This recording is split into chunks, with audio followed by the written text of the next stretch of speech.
안녕하세요. 제가 유튜브를 간만에 찍는데, 요즘 너무 바빴어요. 너무 바빠가지고, 다음부터는 조금 틈나는 대로 좀 찍겠습니다.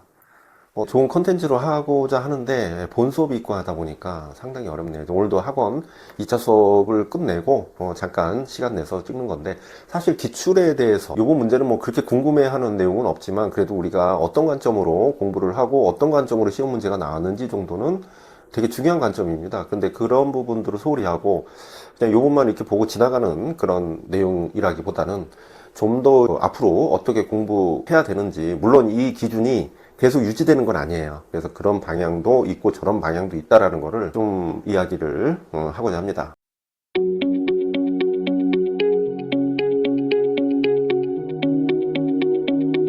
네, 그래서 우리가 지금 보시면은, 자, 현시점 수강생의 가치점 봤을 때, 현재 수강생 기준으로 봤을 때는 올해도 역시나 이제 최대 1차 합격률을 우리가 이제 가져갈 거로 봅니다. 그래서 해마다 1차 점수가 이제 저희가 이제 고득점이 좀 많이 나왔었어요. 올해는 문제가 좀 쉬워서 다들 점수가 다 높지 않을까. 물론 뭐 문제가 어려운 문제는 아니었습니다만 그래도 변별은 항상 있었으니까 우리가 한번 기대를 해볼 필요가 있고요.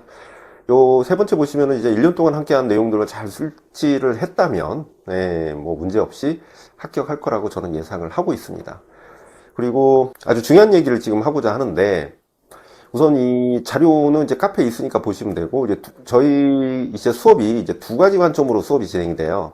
그 중에 한 가지 관점으로 올해가 나온 거고요. 그리고 보통 그 외의 관점으로 나온다. 이 두 가지 관점에서 크게 벗어나지 않기 때문에 이 두 가지 관점이 상당히 중요합니다. 첫째는 이제 기출과 기출을 바탕으로 한 필독서입니다. 그러니까 무슨 얘기냐면 올해 같은 경우가 여기에 해당돼요.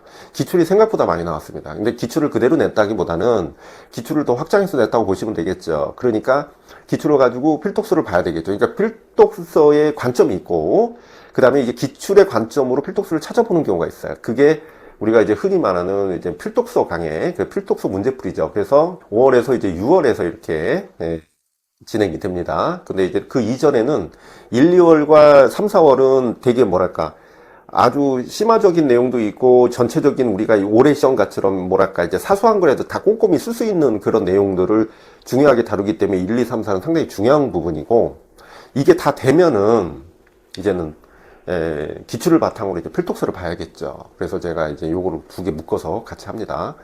그래서 요 바탕으로 해서 문제가 나왔다 이렇게 보시면 돼요, 요번에는. 그리고 평상시에 그 2년 전이나 3년 전 같은 경우는 교과서가 많이 나왔어요. 요번에도 교과서가 약간 나왔는데 예전 것만치는 아닙니다. 그리고 그 다음에 필독서 관점입니다. 이 뭐 필독서는 여기서는 기출을 관점으로 필독서를 본 거고, 필독서에서 중요하다 싶은 것을 문제를 냅니다. 그래서 이 두 가지 관점이 중요해요. 그래서 이 두 가지 관점은 이 교과서 같은 경우는 제가 유튜브로 조금씩 하고, 그리고 시험 문제에서도 거론합니다. 그래서 그거는 단원별이라든가 모의고사 때 요 관점을 많이 거론을 해요. 사실은 요거는 1, 2, 3, 4, 5, 6까지를 좀 많이 강조합니다. 그래서 이 두 가지 관점을 잘 소화를 하셔야 돼요. 그래서 그런 관점도 없이 뭐 한다라는 것은 말이 안 되고, 그냥 뭐 무조건 뭐 책을 판다고 되는 문제는 아니니까. 자, 그래서 두 관점을 벗어난 문항이 거의 없습니다. 그리고 이번에 기출 바탕으로 한 필독서 관점이 필독서 문제풀이가 많이 나온 거, 그것은 아무래도 아까 얘기했던 요 첫 번째 요 관점이 나왔기 때문에 그래요. 그래서 그런 관점을 두 가지를 다 섭렵하면 크게 문제가 되지 않습니다. 그리고 영역별 문항을 보시면 교육과정, 교육론, 서양미사, 한국미사, 중국미사 뭐 이렇게 나와 있죠. 근데 해마다 나오는 부분이 있고 안 나오는 부분이 있습니다. 예전에는 그래도 필수적으로 이렇게 계속 나오는 부분이 있었는데 지금은 그렇지가 않아요. 그래서 교육과정 같은 경우는 작년 같은 경우는 그 교육과정 내용체계 위주로 나왔었잖아요. 근데 이제 요번에도 소홀하지는 않게 나왔어요. 그러니까 4점, 4점, 4점 해가지고 12점이 나왔습니다. 그러니까 이 교육과정이 항상 많이 나오는 건 아니에요. 문제는 교육과정이 중요합니다. 중요합니다. 항상 그렇게 얘기를 해요. 그런데 많이 나오는 건 아니지만 그래도 못해도 8점 이상은 나와요. 그러니까 제가 나중에 다시 정리해드리겠지만 우리가 우선순위를 두고 공부를 좀 하셔야 된다는 거예요. 꾸준하게 가야 된다는 것들이 정해져 있어요. 그래서 그거는 내가 이따 정리해 줄 거고, 그래서 2022 개정에서 기본적으로 내용 요소가 제일 중요하다라고 우리가 보고 있죠. 근데 이제 창작이 나온다라는 게 조금 아이러니 아니죠. 뭐 나올 수는 있어요. 근데 우리가 매체가 나왔었고 그 다음에 중요한 게 뭐냐면 감상이거든요. 근데 이제 감상 대신에 창작 나올 수 있죠. 예. 그 다음에 또 뭐가 있냐, 시네틱스 발상 뭐 이런 거는 뭐 아주 쉽죠. 이런 건 아주 쉬워서 근데 쉬운데 틀리면은 합격하기는 힘듭니다. 그래서 이런 거 꼼꼼하게 접근해야 돼. 이건 1, 2월, 3, 4월에 꼼꼼하게 진행해야 되고. 그러니까 이런 문제 같은 경우는 1, 2월에 꼼꼼하게 3, 4월에 해가지고 3, 4월에 되새김 문제로 해가지고 한번 다지면서 할 수 있는 문제들이 이렇게 나온 거죠. 그래서 이런 것도 이제 계속 꾸준하게 외운 애들은 뭐 다 쓰죠. 그러니까 총 12점입니다. 그리고 교육론 같은 경우 교육론 10점이에요. 교육론은 뭐랄까 뭐 우리가 이제 항상 이제 나오는 수준에서 나왔는데 문제 괜찮은 것 같아요. 미술관과 박물관의 이론인데 하우젠은 나온다고 얘기를 분명히 했었고, 그래서 하우젠이 너무 쉽게 나왔어요. 그러니까 우리가 이건 나올 거야 하는데 이제 어렵게 나왔으면 하는데 너무 쉽게 나오는 거, 이런 게 조금 아쉬워요. 그리고 이제 포크와 디어킹의 맥락자수 모형 해가지고 이제 2점 나왔고, 그 다음에 표현 기능 중심에서 요게 이제 기출 제가 체크해 놨는데 드로잉 교육이 또 나왔습니다. 아무래도 공교육에서 이어지는 것이니까 뭐 나올 수는 있어요. 그래도 뭐 우리가 모의고사까지 이런 건 끌고 가진 않아요. 솔직히 단원별도 그렇고 거의 3, 4월과 5, 6월에서 끝납니다, 이거는. 그래서 요거는 그때 했었어야 돼요. 그래서 스미스, 호레이스만, 플랭클렌, 요 기출교육 똑같이 또 나왔어요. 그래서 요거는 쓰는데 별로 어렵지는 않았을 것이고, 그죠? 그래서 이 뭐 수업 들었던 친구는 다 이걸 했을 겁니다. 그래서, 그리고 아이스너 비평, 요거는 제가 몇 번을 냈어요. 몇 번을. 그래서 중요하다. 그래서 근데 어렵지 않게 나왔어요. 그래서 저희 수강생들은 적어도 요기에서 10점은 다 맞췄을 것이다, 이렇게 보고 있습니다. 교육과정에서는 창작 외웠으면 됐고 나머지 직접교수법, 협동학습, 상호의존성 요거 얘기 안 했네.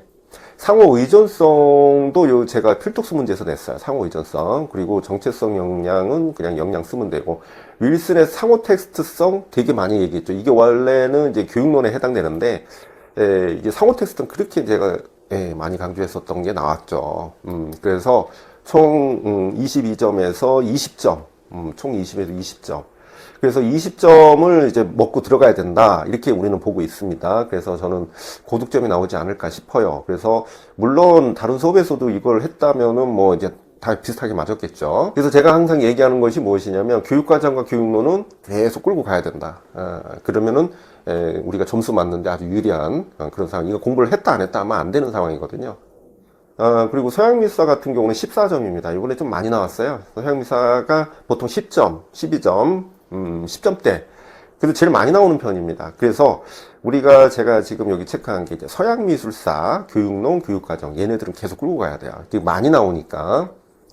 그런데 보시면은 뭐 캔버스 종류는 뭐 스텔라, 요거가 문제 참 잘 냈어요. 요거 스텔라 채색 방법. 이게 평면성, 그러니까 제가 지금 펜을 안 갖고 와가지고 조금 이렇게 필기하기가 좀 그런데, 어쨌든 스텔라 같은 경우는 이제 평면성이라는 것을 기준으로 얘기하죠. 그러니까 오브제화된 것을 얘기하는데 그것을 채색 방법까지 같이 썼단 말이야. 문제 아주 좋았어요.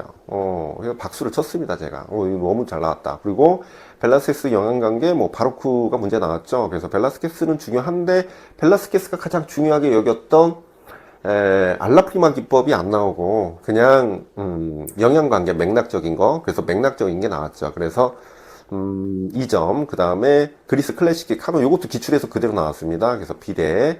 이 비례 같은 경우는 우리가 생각을 해보세요. 우리가 비례의 수치를 적는 게 나왔잖아. 근데 예를 들어서 아주 간단하게 생각해봐.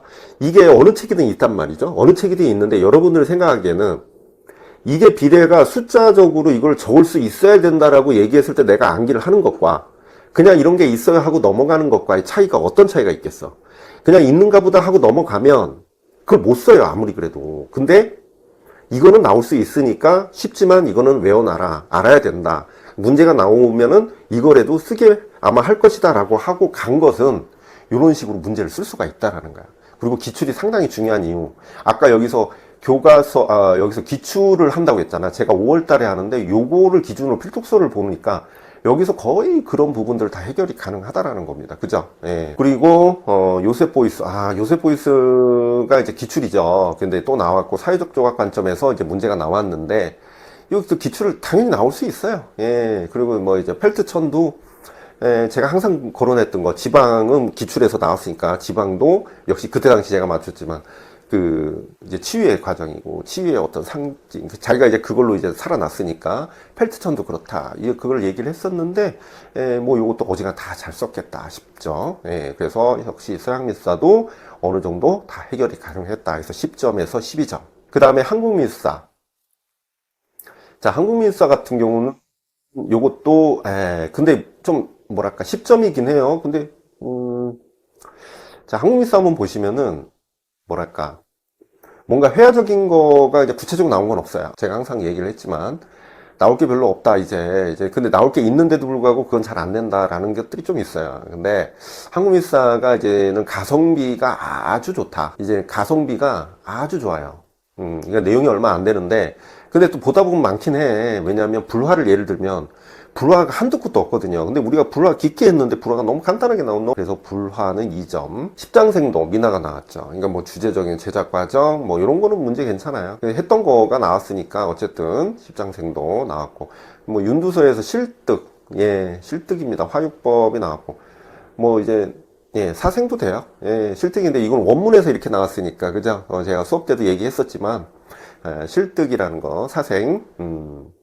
이거는 원문에 나와 있는 거 그냥 그대로 써야 되는 상황이에요. 그래서 그리고 화육법으로 가지고 이렇게 얘기하는 거 문제 윤두서 가지고 제가 문제를 한번 냈었고요. 그래서 한국민사도 역시나 뭐 선제동자 쓰고 뭐 하는데 요거 10점 그냥 가져가야겠네. 예, 이건 10점 가져가야겠어요. 자, 그 다음에 중국민사 4점인데 중국민사가 원래 많이 나왔었거든요. 근데 그것도 한때이긴 합니다. 한국민사가 많이 나왔다, 중국민사가 많이 나왔다. 근데 중국사가 이제 또 그것도 그냥 나온 게 아니라 뭐가 그렇게 나왔냐면 화론이 나왔어요. 화론이 뭐 화론 그렇게 잘 안 내다가 갑자기 이제 낼 거 없으면 그런 거 내는 거죠. 그 교육과정에서 암기 위주로 내는 거랑 똑같은 거야. 그래서 고계지 종병의 화산수서 물론 중요한 사람들입니다.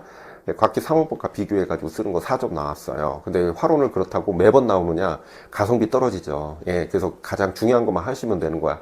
그래서 화론도 정리하다 보면 되게 양이 많거든요. 그래서 요즘 시험 문제가 이따가 보면 알겠지만 원문을 가지고 사용합니다. 그래서 필독서를 보셔야 되는 기준이 그거예요. 그러니까 여러분들이 막연하게 보는 건 시간이 너무 아까우니까 여러분들 외우기도 바쁘잖아. 그러니까 그런 부분을 좀 생각해서 좀 활용하시면 좋을 것 같아요.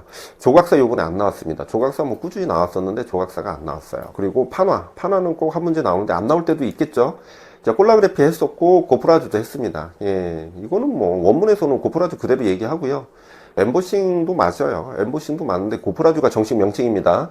그래서 콜라그래피, 그 다음에 서예 같은 경우는 마법소사, 이광사의 법첩이 나왔는데, 그쵸, 법첩이라고 하긴 하는데 그걸 법첩이라고 막 예, 초소는 막 이게 초소가 제가 수강생들한테 전화가 이제 갖고 오는데 초소인가요 뭔가요 막 이렇게 하는데 이게 왜 초소냐면 제가 거기 정리해 놨는데 원문에 초소라고 나왔어요. 이강사 책 보면은 그것을 따질 게 아니에요. 이 사람들이 필독서 보고 내는데 그냥 거기서 나온 게 그 설명 자체가 쓴 사람이 저자가 소설하고 하면서 써놓은 건데 뭘 그거를 헷갈려 합니까? 예, 그래서 제가 다 적어 놓은 거야. 그 다음에 건축이 나왔는데 이것도 고딕의 아메이성당과 르네상스. 그래서 이 고딕 건축을 따라하고 싶지 않은 르네상스 이제 피렌체 대성당 르네상스의 건축가들에 대한 어떤 변화 과정 물어본 건데 요건 1, 2월 달에 많이 강조했던 거. 이게 뭐냐면 브르네스키의 내용이 이제 기출에 나왔었던 거고 그거를 하긴 하는데 심화적으로 한다. 근데 그거를 단원별이나 모의고사 때는 하지 않아요. 그 전에 다 해야 돼. 이거는 이런 걸 계속 뭐 달마다 가져갈 수는 없잖아요. 그죠? 요거는 완벽하게 했었습니다. 그래서 건축 4점 들어갔고, 그 다음에 디자인. 솔직히 디자인은 표세계 요거는, 예, 아마 맞췄을 겁니다. 그런데 이제 인터랙션 디자인과 뭐 희계 법칙, 파체 법칙, 요거는 유치해서 아마 썼을 거예요. 저는 우리가 이따 다시 한번 얘기하겠지만, 여기서 변별을 위해서 약간 지역적인 문제가 나오는 것은 예전부터 한 4년 전부터 그랬던 것 같아요. 디자인을 가지고 그 얘기를 합니다. 그래서 요거는 아니지만, 요런 인터랙션도 했어요. 예, 인터랙션도 했는데 희계 법칙이나 뭐 피체 이거는 내가 이걸 안 본 건 아닌데 안 본 건 아닌데 저는 개인적으로 야 이건 이렇게까지 내겠어? 라고 봤던 거거든요. 교과서에서. 근데 솔직히 이건 좀 뭐 제가 뭐라 하진 않고 그냥 지역적인 거 맞춰야 되니까 좀 이렇게 내야 되니까 이해를 합니다. 근데 계속 디자인 쪽에서 그러네. 디자인. 그리고 서에서 그러고 서에서도 조금 지역적인 게 나오고 그리고 가성비가 떨어지죠. 디자인사 요번에 안 나왔어요. 디자인사 안 나왔고 공예 같은 경우 칠보공예 뭐 쉽게 나와서 맞췄을 거고 고려시대 조선시대 백자 요거는 제가 이제 답안으로 제시했는데 제가 문제를 끝까지 안 본 것 같아요. 그래서 수강생이 자꾸 자기 답이랑 요거 혹시 다시 한번 확인해 줄 수 없냐 해서 확인했더니 예 그래서 제가 다시 수정을 했습니다. 요거는. 저도, 그러네요. 똑같이 이렇게 문제를 끝까지 보라고 제가 해놓고 제가 끝까지 안 봤던 것 같아요. 그래도 제가 답안이 그나마 제일 정확하고, 뭐, 필독서 기반으로 제가 찾아보기도 하고, 그걸 가지고 제가 시험 문제 낸 걸 가지고, 근데 시험 문제 낸 걸 제시한 거는, 그게 필독서 기준이니까 그게 해당 그 근거 자료가 됩니다. 그러니까 그렇게 보시면 되고, 재료 연구 기법 6점 나왔는데, 드로잉 2점, 드로잉 요거 그냥 맨날 하는 거. 그냥 쉽게 나온 거. 그 다음에 증강현실, 프로젝트 매핑.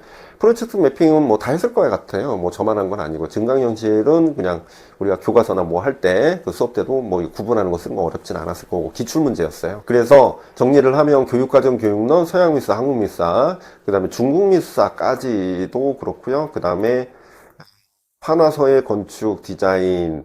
그러니까 디자인은 가성비 떨어지고, 디자인사도 그렇고, 요거는 서양 미사에 좀 관련된 겁니다. 그리고 그러니까 공예 두 문제 나오는 거는 처음이었어요. 거의 한 문제 정도 나오는데 디자인사가 안 나와서 그러나. 그리고 건축은 맨날 나오는 거 아닙니다. 서예도 맨날 이렇게 나오는 게 아니에요. 판화 같은 경우는 가성비가 있어요. 그쵸? 어떻게 보면 가성비가 없고, 그러니까 한 문제짜리 입장에서 보면은 가성비는 없는데 이게 나올 수 있는 게 정해져 있거든요. 그래서 저는 가성비로 봐요. 그래서 얘네들 체크한 것만 공부를 하셔도 점수가 많이 떨어지진 않습니다. 물론 이걸 하지 말자는 건 아니에요. 이걸 하긴 하는데 여기서 지엽적인 게 좀 나오기 때문에 어느 수준까지 하고 그 다음에 문제풀이로 해서 소화하는 것이 제일 효과적이다. 왜냐하면 공부할 게 많잖아요.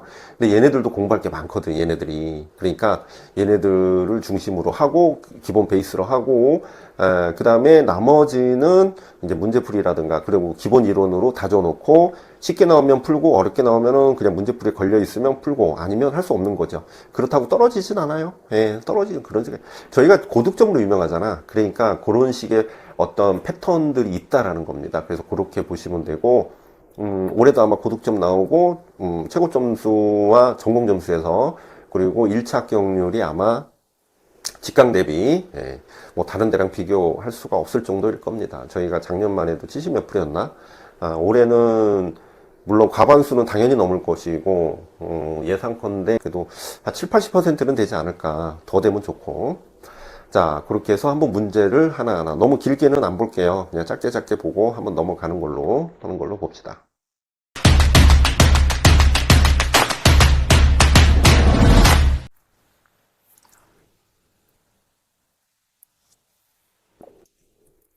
자, 1번 문제. 지금 공예 파트가 나왔죠. 답은 유학과 유선출보인데 공예 같은 경우는 되게 이제 절차적으로 나오고 개념이 아니에요. 뭐가 나오든 근데 어렵게는 안 나온다, 이상하게. 근데 이제 좀 어렵게 나올 수 있는 게 공예거든요. 근데 어느 순간 어렵게 나올 수 있겠죠. 그 어려운 것이 염색 종류입니다. 도자기라든가 얘네들도 어렵게 나올 수는 있지만은 그래도 제일 많이 나오는 게 도자기 쪽이고, 그래서 우리가 이거는 기본 베이스로 가야 돼요. 기본 베이스로. 그래서 이건 거의 틀린 사람이 없겠죠, 이거는. 그죠? 그리고 문제 유형이 이런 식으로 뭐랄까 그 대화 형식으로 나오는데 이게 시간이 걸려요.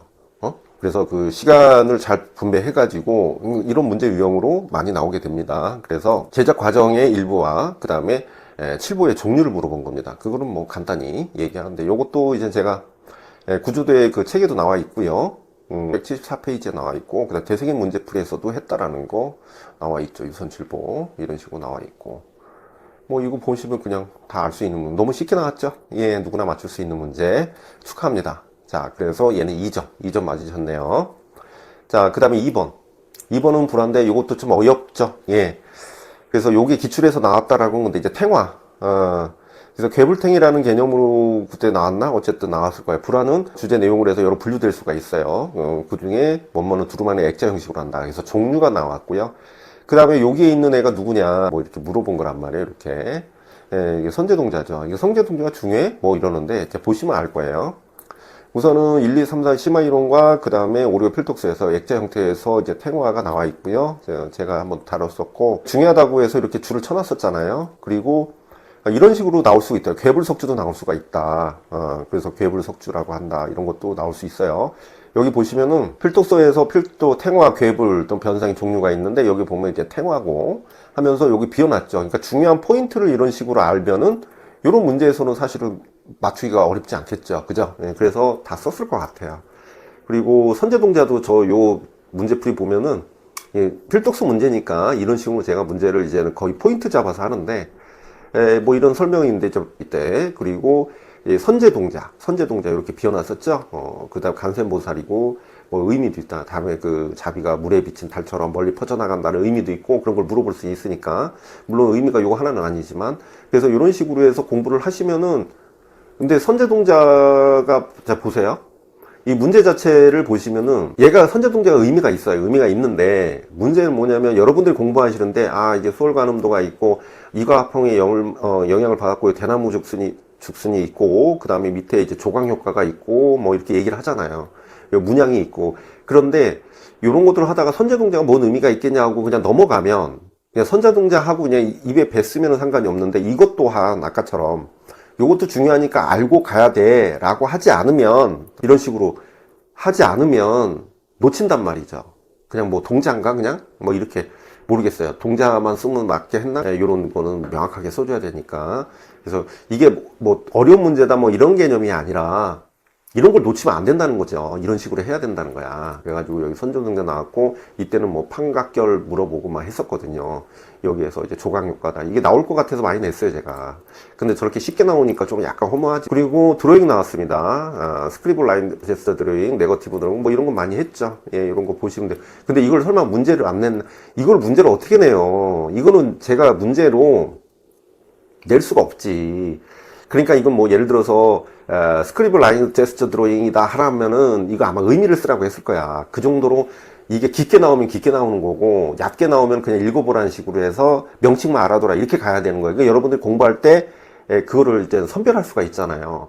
그러니까 이런 것은 1, 2, 3, 4월밖에 할 수가 없는 거야. 이거는 그냥 기본적으로 보고 가는 거죠. 회독하면서. 예, 그렇게 하면 되고 요것도 이제 네거티브 드로잉 나와 있고 그 다음에 4번을 보시면 자 4번 문제. 자, 미술관 박물관 교육이 나올 예상으로 정확히 나왔는데 하우젠이 너무 좀 쉽게 나왔습니다. 근데 제가 좀 우려스러운 거는 항상 이런 식으로 쉽게 나온다라는 전제로 가시면 안 돼요. 그러니까 단계설은 단계의 명칭이 나올 수 있고 그 다음에 그 내용을 물어볼 수 있어요. 그러니까 거기서 더 이상 뭐 응용할 수 있는 건 없어요. 하지만 지금처럼 이렇게 단편적인 걸로 보고 판단하시면은 예, 좀 안 되겠죠. 그리고 포커와 디어킹의 맥락작성 모형도 이렇게 나왔습니다.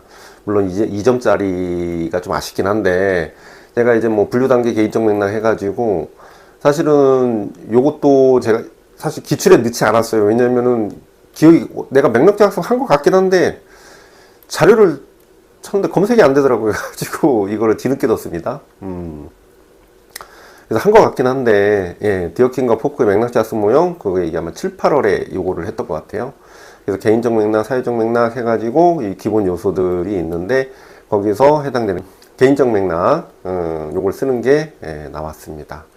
뭐, 여하튼, 중요한 거는, 그 부분들이 사실은 관점이 다 벗어나지 않고, 거기에 대해서 뭐 아쉬운 거는 좀 이런 게 좀 어렵게 나오는 좀 변별이 더 좋았을 텐데 사실 2점에 주는 거는 안 중요하다는 게 아니라 조금 어렵게 요게 조금 맥락적 학습이기 때문에 나올 것 같아서 하긴 했지만 좀 중요한 거거든요. 예, 그래서 좀 이렇게 제시를 했었고 하우젠 심리 이렇게 제시가 됐다라는 거 우리가 볼 수가 있죠.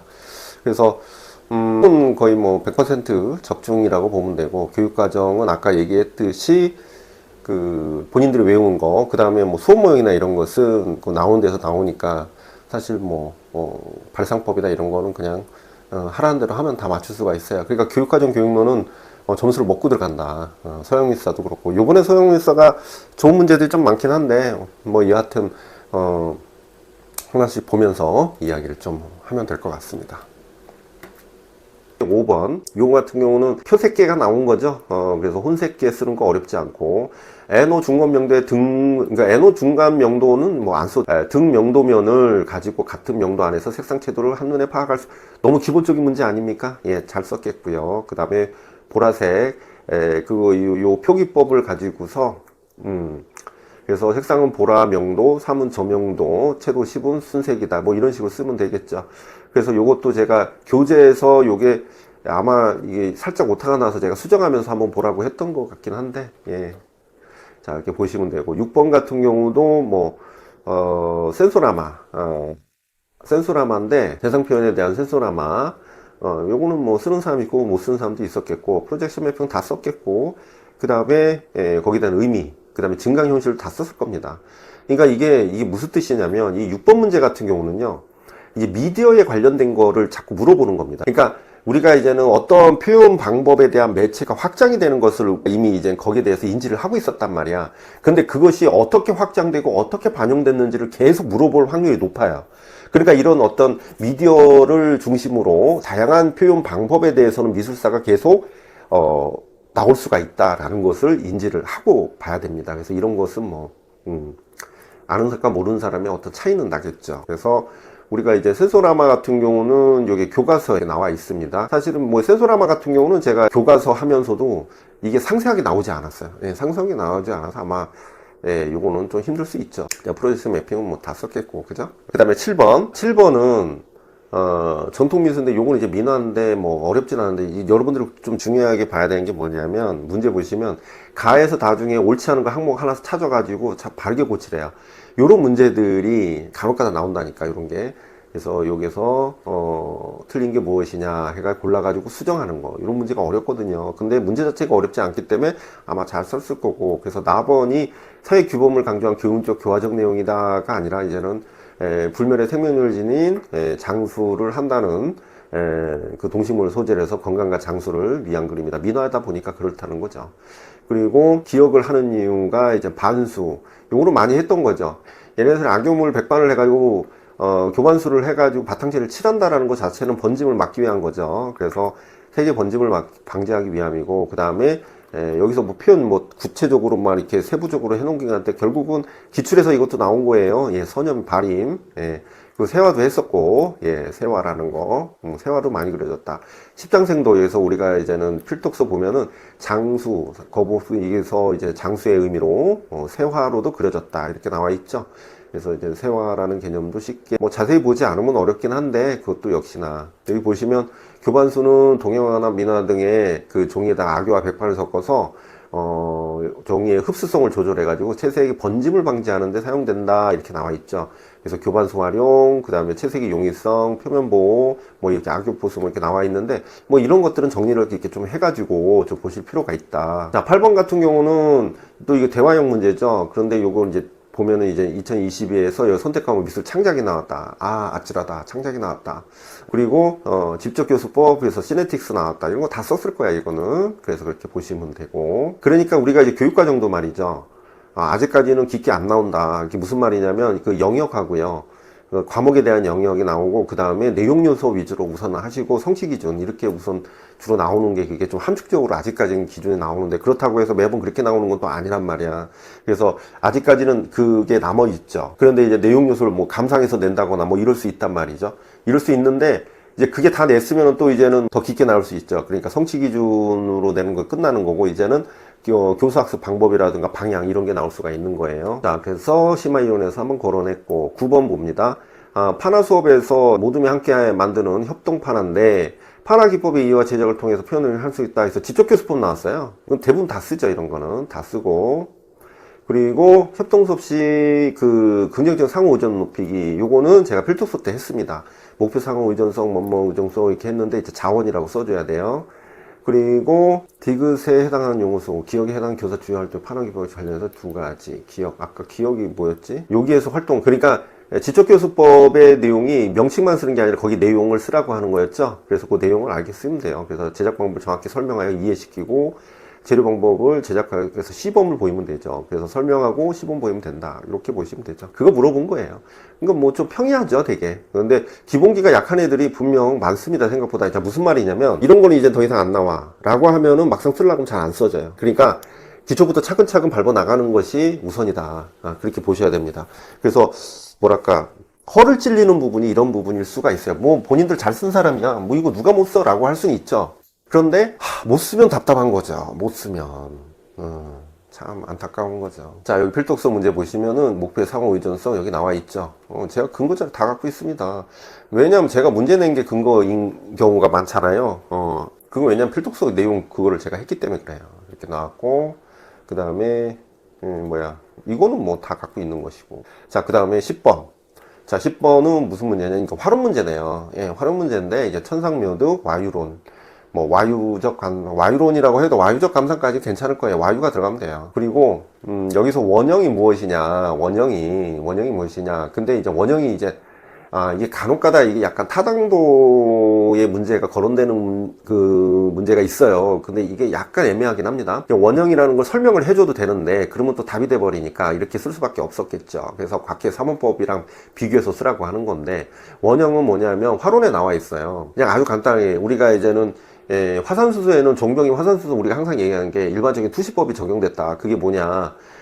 그게 원그룹 가까운 곳에서는 크게 그리고 멀리 있는 거 작게 그리는 거예요. 그냥 그게 투시적 개념이에요. 그게 이제 처음 등장해서 곽기로 이어진 거죠. 그래가지고 이렇게 비교 쓰면 되거든요. 그러니까 이거는 자기가 어느 정도 그걸 이해를 하고 있으면 쓸 수 있는 문제거든요. 이 문제도 되게 괜찮아요. 생각보다. 그냥 단순 문제가 아니에요. 그래서 저는 변별이 있을 거라고 봅니다. 그래서 화론전개 보면 일찍이 종병 화산수소의 병원들 명상에 찾을 수 없으면 산소의 벽에 그렸고 유라 만든 와이론을 내세웠다 해가지고 5, 6월에 제가 했거든요. 화론전개 해가지고 그대로 나왔죠. 문서가 그대로 나왔어요. 그리고 여기 보면은 무릎 그림은 사람이 가장 어렵고 그 다음에 산수이며 개와 말이다 해가지고 뭐 이렇게 제시의 천상묘득을 그러니까 천상묘득 얘기하는 거죠. 여기는 되게 중요한 문제인데 여기 문장이 이해가 안 될 수 있어요. 고개지는 자신의 글에 무릎 그림은 사람이 가장 어렵고 그 다음에 산수이고 그 다음에 개와 말이다 했는데 거기에 이제 이후에 말이 또 나오죠. 근데 그냥 바로 이유는 이러한 소재들이 기물과 달리 여기서 중요한 건 기물이죠. 예, 기물이잖아요. 기물과 달리 뭔뭐를 필요로 하기 때문이다 라고 하는데 여기서 보시면 그러니까 여러분들 이게 답이냐 아니냐 이거 헷갈릴 필요가 없다니까.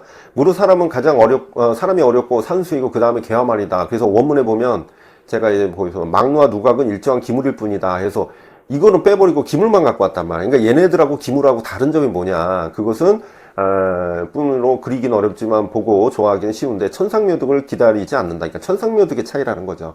이렇게 본문에 그대로 나와 있어요. 그러면 봐봐. 여기도 봐봐. 제가 이걸 왜 제시했겠어요. 자, 여기 보면 하론소 근거. 이거는 제가 갖고 있는 책인데 이제는 뭐 이제 팔지도 않아 이런 게.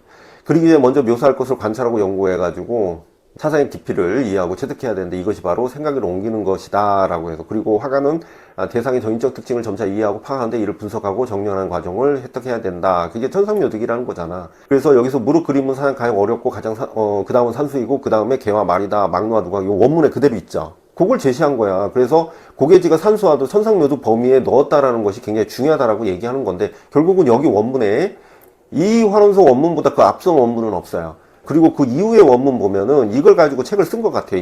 이것도 역시나 고개지의 천상묘득에 대해서 나와 있어요. 요거는 원문 그대로 이 사람도 쓴 거고 거기에 대해서 원문 여기서 제가 제시한 거예요. 그거 누가 답을 뭘 했는지 그게 중요하지 않다니까. 제가 그래서 이런 걸 제시하잖아요. 그걸 보시면 돼. 여기 보면 3원론 나오죠. 아까 비교를 했잖아. 산수화가 그 관자에게 지척으로도 천리에 아득한 느낌을 줄 수 있는 것은 공간의 투시법, 요걸 얘기한 거거든. 투시법을 해결하지 않고는 불가능한 일이다 해서 종병이 얘기를 했어요. 그래서 가까운 것은 크고 먼 것은 작다는 투시법 원리를 확립한 후 오랫동안 이론적으로 이를 깊이 있게 다시 연구한 사람이 없었다. 여기서 끝났다. 그러니까 종병에서 끝났다. 그런데 곽희가 투시법의 3원론을 제시를 했다라고 나오죠. 그러니까 제가 봐봐. 여기 보시면 제가 여기 이 책을 제가 보면서 여기 볼펜으로 이렇게 체크해 놨잖아요. 그러니까 이게 문제가 나온 거지. 그러니까 종병이 제시한 것을 여기서 이어서 했다. 이게 차이점을 물어본 거잖아. 그래서 여기서는 뭐 고원, 심원, 평원이다. 이렇게 해서 원문이 이렇게 나와 있어요. 그런데 뭘 답이 뭐네 이게 얘기할 이유가 없죠. 그죠? 예, 다른 것도 다 마찬가지야. 물론 제가 문제를 끝까지 안 읽어서 오판하는 경우가 간혹가다 하나 있을까 말까 하긴 한데 근거 자료 제시하잖아요. 자, 11번. 도판 보시면은 이제 이렇게 나와 있어요. 근데 이제는 뭐 고딕과 르네상스를 서로 비교하는 겁니다. 그래가지고 물론 이제 제가 하나하나 읽으면서 해설할 건 아니고 이제 포인트만 잡는 거기 때문에 처음에 뭐 문제를 제대로 못 보신 분은 제가 이거 뭔 얘기하는 거야 이럴 수도 있어요. 근데 문제를 먼저 보고 제가 봐야 되겠죠. 그래서 이제 뭐 고딕에서는 부연부벽이죠. 부연부벽이고 버트레스라고 써도 되고 그 다음에 여기서 보시면 니은이 있는데 니은이 이제 중요하죠. 자, 나는 오랫동안 미완성이었어요. 이게 이제 미완성이었대요. 요게 뭐랄까, 그 기출에 나왔던 거지, 옛날에. 브롤레스키가 무엇과 같은 기술적 창안을 통해서 돔 축조의 문제를 해결한 것인데, 고대 전통이 강한 이탈리아에서는 고딕에 대한 호의적이지 않았어요. 그러니까 제가 수업 때 얘기했죠. 브롤레스키가 고딕에 대해서 그대로 하고 싶지 않았다. 그래서 그럼에도 불구하고 나는 고딕적 요소가 활용됐다. 활용했죠. 그러니까 이 사람이 새롭게 한 것이 여기 지금 체크한 게 뭐냐면 이중벽을 얘기한 거야. 이중돔. 그래서 이중돔 기술입니다. 그리고 그대로 이제 고딕의 형식의 기독교를 찬양하기 위해서 첨도아치와 늑제 궁룡을 썼어요. 이렇게 나왔는데 우선은 필독서를 제가 근거 자료를 제시했습니다. 뭐냐면 이중돔. 블레스키가 목재 지지대 없이 돔을 쌓기 위해서 고안한 핵심 기술이 이중돔 구조입니다. 그러니까 이게 기술이 이거예요. 내부의 보강 통로를 명확히 해주는 혁신 기술인데 책에서 이걸 가지고 그렇게 얘기하고 있어요. 그러니까 책이 이렇게 얘기를 하고 있기 때문에 이게 맞는 거잖아. 여기 보시면 그렇게 나와 있죠. 여기 보면은 브루네스키가 고안한 피렌체에서 해석된 소형품은 이중돔이었다. 뭐 이거 그리고 벽돌 쌓는 것이 이제 헤링본 패턴이다. 뭐 이렇게 나오는데 이 헤링본 패턴은 벽돌을 쌓는 것이지 저런 식으로 이중돔의 형식은 아니에요. 그건 알고 가야지. 그래서 제가 이제 기본 이론 여기 나와 있죠. 브루네스키 할 때 고딕 건축이 완전히 다른 쾌적한 건축 형식을 추구했다. 그러니까 고딕과는 다르게 했다는 거잖아. 그래서 피렌체 성당 나와 있죠. 돔을 쌓는데 성공한 사람으로 당시 피렌체 건축가들이 하지 못했던 이유는 거대한 석재돔을 쌓아야 했는데 그 석재돔이 이중돔으로 바뀐 거죠. 근데 그게 이제 어려웠던 거예요. 근데 블레스키는 그것을 첨도아치는 그대로 가져오고 늑제궁을 가져오고 그 다음에 이중벽 구조. 이중적 구조가 우리가 돔이었었는데 이중벽에서도 그걸 썼어요. 벽에도. 그래서 근데 여기 보면 돔에도 사용됐다 써있죠. 제가 그때 당시에 이제 추가로 설명할 때 얘기한 건데 이중벽 구조란 말이야. 여기서도 그 얘기하고 있죠. 그래서 제 교재에서 보시면 중앙중심 설계교회로 유명한데 피렌체 돔은 이중돔이 돼 있다. 여기 나와 있죠. 이중돔이 서로 받쳐주고 해서 꼭대기 채광창을 만들어 전체를 지탱하도록 설계를 하고 있다. 뭐 이렇게 나와 있어요. 그래서 돔의 벽돌은 헤링본 패턴을 이용하고 있다. 이렇게 설명했지만 이게 이제 기술이죠. 요게 기술이죠, 요게. 자, 12번. 이거 문제 잘 나왔어요. 그러니까 이거는 뭐 그렇다 치고 요거 잘 냈어요, 요거. 아주 잘 냈어요. 감탄했습니다. 그래서 요거는 그냥 그 캔버스 형식입니다. 캔버스 형식인데 인물형. 자, F형 인물형이라고 세로 길이가 가장 긴 거. F형을 인물형. 그 P형은 풍경형. F형보다 세로가 약간 짧다. M형은 해경형. 세로 길이가 가장 짧다. 뭐 이렇게 나오고. 그리고 동그란 거는 톤도라고 하고 톤도는 뭐 대부분 썼겠고 그 다음에 물감의 종류는 알루미늄 물감인데 요거 얘기하는 거죠. 알루미늄 물감입니다. 이게 철제적인 느낌을 내기 위해서 알루미늄 물감인데 제가 이걸 왜 감탄하냐면 제가 이 작품까지는 발견하지 못했어요. 이거 솔직히 뭐 못한 건 못한 거니까. 근데 제가 왜 이런 얘기를 하냐면 솔직히 좀 이런 얘기하기 뭐하지만 서양미사는 제가 이제는 학교 다니면서도 이제는 거기 관련 일을 또 하고 하는데 서양미사는 좀 이것저것 많이 봤다고 보는 걸 자부하는데도 불구하고 이 문제를 정말 이렇게 낸 것을 되게 저는 잘 낸 것 같아요. 그리고 솔직히 이 알루미늄 같은 경우는 아는 사람 쓰겠지만 모르는 사람은 못 쓰죠. 그냥 대부분 아크릴 썼을 거야. 그래서 이제 보시면 금속성의 광택과 이런 걸 알루미늄 물감 쓴 거죠. 참. 그러니까 무슨 말이냐면 형식주의가 계속 나오고 있다는 것을 아셔야 돼요. 형식주의가 평면설을 기반으로 해서 형식주의가 계속 나오고 있고 고전주의에서도 아카데미가 계속 기본 베이스로 나오고 아카데미랑 차별화될 수 있는 바로크라든가 베네치아가 한 번씩 나온다는 이거를 좀 인지를 하시는 걸로 이해를 하시면 돼요. 그래서 한번 읽어보시면 됩니다. 읽어보시면 돼요. 이거는 그냥 이거 자체가 이런 형태가 오브제화를 위해서 한 거잖아요. 그죠? 오브제화를 위해서 한 거야. 그러니까 이게 그림이 아니라, 그냥 입체적인 오브제라고 본 겁니다. 비개성적인. 그래서 그걸 더 활성화하기 위해서, 그쵸. 이제 롤러로 칠했다라고 하신 분도 많겠지만은 이걸 일일이 선을 다 따서 그렸습니다. 그래서 그렇게 읽어보시면 된다. 오케이. 그 다음에, 자, B형이네요.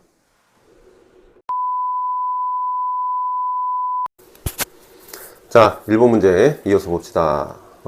서예 문제 어렵게 나왔습니다. 근데 역시나 그래서 2점짜리로 했네요. 자, 법처 고려는 했지만 그래도 이걸 중요시 안 봤으면은 못 쓸 수도 있겠죠. 초서는 원문에 그렇게 나와 있어요. 자, 보시면은 거기에서 얘네들도 이 책을 보고 시험 문제 내는데 타당도 있게 내니까 이거 보시면 되잖아요. 이광사의 내용을 보면 이광사의 내용에서 우리가 이게 한 겁니다. 왕위제로 돌아가자는 내용 중에 왕위제에 염려하는 과정 중에 붓이 곧바로 지나가는 것을 경계한다는 내용이 나오는데 여기서 서예 성인어 불리는 왕위조차도 초서를 쓸 때 자칫 형식에 얽매이지 않고 속도만 추구할 경우 서법의 기본이 놓칠 수 있다고 경계한 건데 이제 초서를 얘기한 거잖아. 근데 뭘 다른 거를 헷갈려 할까요? 자꾸 물어보기를 하는 얘기예요. 그럼 초소입니다. 법첩이고 그 다음에 원교 법첩 해도 되고 쓰시면 되고. 자, 2번 같은 경우는 변화 과정. 누구한테 영향받아서 이렇게 변했느냐. 카라바쪼 해가지고 테너브리즘 쓰면 되고 베네치아. 베네치아 영향받았다. 그걸 쓰면 되고. 여기서 요거는 실제적으로 그냥 기본 그 개념에서 이야기를 했던 부분도 있는데 이제 근거 자료입니다. 뭐 첫 번째 작품은 세비야의 몸은 초창기 시절에 완성한 건데 내역하고 사실적인 얼굴 조각처럼 표현되어 있대요. 색채와 빛에 대해서 아직 거친 면이 엿보이고 기법은 매끄럽고 유려하다. 그래서 1628년에 첫째 이탈리아 여행을 마치고 돌아온 벨라스케스의 인물이 양감 표현이 부드럽게 누그러뜨리고 베네치아 화파에 배색이 도입됐다. 여기 딱 나와 있죠. 예, 어려운 거 없고. 3번. 여기서 이제는 뭐 디자인, 모그리지는 이제 인간의 제품이나 서비스 사용할 때 사용자 행동 시스템을 반영하게 용이한다. 이것도 사실은 기출의 연장선이라고 보긴 합니다. 그래서 인터랙션 디자인, 그리고 니은은 선택지고, 그리고 사용자가 목표를 향해 움직이는 물리적 조작의 시간을 해가지고 이거 어느 정도 유추해서 썼겠죠. 목표 크기를 크게 하기, 목표를 거리를 줄이기, 뭐. 예, 요걸로, 뭐, 피치의 법칙 나와 있죠. 예, 요거 참고하시면 됩니다. 이게 근거 자료입니다. 이거는 근거 자료. 자, 필독스에서 4번. 요런 거 있잖아, 요런 거. 클래식 고전기. 이런 거는 너무 쉬워도 그냥 쉬운 개념을 써야죠. 그런데, 어떻게 했느냐. 무게중심 한쪽 다리에 두고 반대쪽 다리 구부려 S자 곡선이 만들어진 포즈다. 이런 거는 살고, 카논은 이거 기출이고, 그리고 두 변을 각각 AB로 했을 때, B는 이제 1대 1.618 요거 외워야 된다고 했습니다. 제가 요거 쓰시면 돼요. 뭐 황금 비례 해가지고 1.618 해가지고 요거 중요하다 하면서 이걸 막 이렇게 해가지고 설명을 했어요. 이렇게 표시돼 있죠. 그리고 콘트라포스트 7등식 카논 나와 있고, 카논은 하도 많이 얘기해가지고 뭐. 그 다음에 판원은 그대로 나왔습니다. 그래서 콜라그래피 나오고 고프라주. 뭐 고프라주는 어떻게 하든지 어렵지 않게 예상대로 나왔어요. 예, 이렇게 문제풀이 해도 여기 콜라그래프, 콜라주 파나, 콜라그래피 이렇게 얘기해도 된다는 걸로 문제 냈었고요. 예, 이게 나올 수 있죠. 고프라주 나왔죠. 여기서도 고프라주 제시했었고, 옹파나 해가지고 고프라주 나올 수 있다. 6번 드로잉 교육. 요것도 기출이에요. 드로잉 교육에 대해서 나온 거니까. 그래서 스미스에 대해서 물어본 겁니다. 근데 약간 조금 뭐 이런 문제 간혹 나오긴 했지만 이거 뭐 시대 순으로 나누는 거. 요거는 약간 헷갈릴 수는 있습니다. 이걸 누가 연도별로 구분합니까, 이거를. 예, 그래서 어느 정도 그냥, 예측해서 쓰는 거죠. 그래서 CBA로 나누면 되고, 이거는 조금 명확한 거예요. 그래서 이제 이 시기에 미술교사가 이제 부족을 해결하기 위해서 어떻게 했느냐, 매사추 사범학교 설립했습니다. 해가지고 전문 교사 양성을 했고, 둘째 표준화된 교재 출간 교육과정을 개발했다. 요거 그냥 명확한 겁니다. 더 이상 뭐 얘기할 게 없죠. 호리스만은 드로잉의 필기를 형상, 요 기출 그대로 나왔죠. 필기를 형상시키고 산업에 필요한 의사도구. 근데 이 하나만 쓰라고 했잖아요. 그럼 이게 필기력 형상이에요. 시기적으로 구분한 거니까 보시면 되고, 월터 스미스 해가지고 드로잉 필수 과목 수립했고, 사범학교 드로잉 전담교사 뭐 전시회도 조직하고 해가지고 스미스 나왔죠. 필독스 본문으로 해가지고 5, 6월 달에 제시를 했습니다. 물론 1, 2월 달로 하긴 했어요. 그리고 대세기 문제풀이죠. 이거 필독스 대세기 문제풀이. 대세기 호레이스만은 뭐 드로잉 필기를 형상시키고 의사소통 윤리적 장점을 쟀다. 이렇게 문제 나왔죠. 파울과 미니피도 냈고 뭐 이렇게 냈습니다. 자, 7번. 이제 한국민사답게 냈다기보다는 약간 화론스럽게 냈어요. 그래서 얘는 뭐냐, 영모하다 뭐 쓰면 되고, 그 다음에 왜 화본을 보고 방작을 해서 가져왔다. 이거 뭐 전이모사. 그 다음에 그 원문 보면은 이제 실사 또는 사생. 실사 사생. 사생 적어놨는데 왜 물어보지? 실사 또는 사생. 이렇게 쓰면 됩니다. 이 원문에 이렇게 돼 있어요. 윤두서의 대상을 실제로 오랫동안 관찰하여 참다운 실득에 이르기 위해서는 방작과 더불어 실사의 노력이 필요하다. 실사의 노력이 필요하다. 근데 이제 실사가 원문에 맞고 사생도 써 있어요. 그러니까 요건 맞을 거야. 요거도 사생도. 네. 그래서 기본 이론에서 보면은 말을 그릴 때 종일 쟤네 터득해야 비로소 불을 들었다 해서 실득의 사생 자세를 지녔다. 이렇게 문제를 냈었어요. 이렇게. 그래서 요거 보시면 되고. 그죠? 그러니까 5, 6월 필독서와 단원별에서 거의 다뤘다고. 요것도 보면 윤두서의 자영 화육법의 비평 방법으로 냈어요, 제가. 그러니까 비슷하죠, 문제가. 그러니까 화육법으로 이제 요거 하나하나 다 물어본 거죠. 기운생동, 경영위치, 음물상형 입장에서 냈고, 수루부채 다 이렇게 해서 한번 냈으니까. 그리고 8번. 8번은 뭘 냈냐? 요걸 이제 정의적인 거를 쓰면 되고, 요거는 뭐 어렵지 않죠. 교육적 감시관, 요것도 기출이에요. 교육적 감시관이 필요하다. 그런데 아이스너가 비평가가 전문적으로 지식을 갖고 예술을 판별하는 데는 감시관이 필요한데 거기에서 아이스너가 제기한 교육적 비평 4가지가 있다는 거야. 요거 그대로 냈죠. 기술 해석 평가 주제로. 근데 막 애들이 항상 왜 기술 해석 평가는 알겠는데 주제가 맨 뒤에 있어요 해서 제가 몇 번을 대답을 해줬어요. 그래서 보니까 디글리을, 그러니까 평가랑 주제를 내용을 각각 써쓰라. 요거 하신 분들은 쓰겠지만 제가 보기에는 우리 수강생은 대부분 썼을 거야. 그죠? 4점. 그래서 보시면은 1에서 2, 3, 4 수업 때도 했고, 우선 필독서 부문, 교육적 감시관 나왔죠. 이렇게 나와 있고, 그다음 감시관을 위해 가지고 교실의 외관상 모습, 학생들 간의 내부 권력의 관계, 이것을 파악해야 된다. 이렇게 나와 있어요. 그리고 2번 문제에서 모의고사에서 보시면 기술 해석 평가 주제와 해가지고 요걸 내용을 쓰거나 이거 내용을 쓰는 거, 요거 다 쓰는 거 냈었죠. 어쩌면 여기도 똑같이 냈네. 요걸 다 쓰는 걸 냈어요. 요거를. 예. 그러고 보니까 그러네. 그리고 시크릿 강의에서도 요거 그냥 설명을 이렇게 했었어요. 그 다음에 9번 문제. 9번 문제는 여기로 봤을 때는 나는 문제를 잘 냈다 싶은 게 뭐냐면 회백자랑 순백자를 구분하고 있구나. 나 문제 참 좋다 했는데 다시 보니까 여기 보니까 백자의 성질에 따라 분류하여 이걸 내 제대로 안 본 것 같아. 요게 이제 연질과 경질입니다. 근데 그래서 수강생이 이제는 톡으로 몇 명이 온 거야. 연질 경질 아니냐. 자기네들 그렇게 썼다. 아 그래? 그럼 다시 한번 확인해 봐야겠구나. 나 뭐 틀릴 수 있으니까. 다시 확인해 보니까 아닌데 회백자 순백자가 진짜 문제 잘 낸 건데 라고 했는데 여기서 백자의 성질이 들어가요. 성질. 그러면은 연질 경질이다. 뭐 그럴 수 있지. 그리고 유교 사상과 성리학 같은 개념으로 보시면 돼요. 왜냐하면 거기에 속한 거니까. 그래서 원래 사상이라고 했으니까 유교 사상 많이 썼겠고, 전적 특징은 뭐 이렇게 쓰면 되고, 뭐 별로 어려운 내용은 아니었던 걸로 봅니다. 그래서 연질 경질 수정했습니다. 자, 고려백자 해가지고 회백자에 대한 설명 나와 있었고, 조선백자가 이제 장석지를 해가지고 회청색 뜨는데, 경질도기 뭐 얘기한 거 했고, 경질도기와 연질도기 구분했었고, 이렇게 해서 한번 했습니다. 자, 10번 문제. 이거는, 정체성 영역 물어본 거 있었고요. 그 다음에 니은이 뭐냐. 윌슨이 나왔죠. 윌슨은 왜 이렇게 안 나와요? 왜 이렇게 안 나와요? 막 제가 그랬었어요. 왜 이렇게 안 나와요? 이렇게 해서. 요번에 꼭 나올 거예요. 근데 너무 쉽게 나왔어요. 그래서 상호 텍스트성, 기억나죠? 제가 맨날 강조했던 거. 요거 쓰시면 되고. 그 다음에 요거는 순서적인 요소랑 의미가 없어요. 그냥 PBL 자체에서 적합한 문제의 특성에서 실체성도 있고 관련성도 있어요. 근데 항상 제가 얘기하는 게, 프라블럼. 그러니까, 프로젝트가 아니라 프로블럼 베이스 러닝이라는 개념에서는 우리가 이제는 그 문제 중심에서 비구조화된 문제라고 항상 얘기를 했었죠. 기억날 겁니다.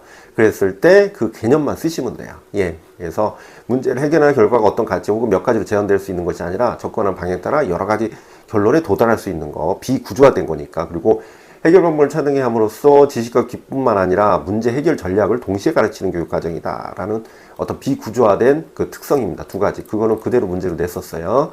자, 그래서 여기 보시면은 미술을 매개로 주도적으로 행동하며 세계에 관련해서 이해하도록 한다. 이게 뭐냐면 목표예요. 여기 보시면 세부 목표 그대로 제시돼 있죠. 요게 그러니까 역량이랑 묶여 있다. 제가 강조했었어요. 요거 필독서 때 막 얘기했었고, 단원별 때 했나? 어쨌든. 그리고 윌슨 내용 할 때, 요거는 보니까 되새김인 것 같은데, 되새김 여기 체크 안 했네. 되새김인 것 같은데.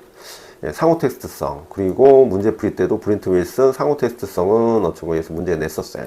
그래서 이미지 간의 관계에서 의미 몇 번 냈어요. 프리드먼하고 비교해가지고.